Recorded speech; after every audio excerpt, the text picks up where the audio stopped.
Learn how to clone web apps in Azure App Services in this edition of Azure Tips and Tricks. If you have an existing application in Azure App Services that you'd like to have copied over into another region, one option you have is to simply clone it.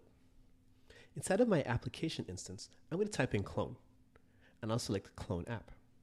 I'm going to give it a new unique name. I'll call this tip clone. I'm going to put this in an existing resource group that I already have. And here in the app service plan, I could select the new region that I wanted to go into. Next, I'll hit clone settings.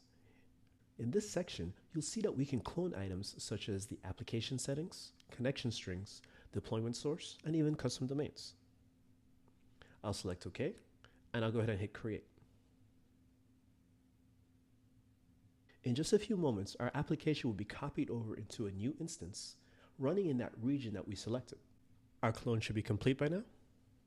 If I select this option, go to Resource,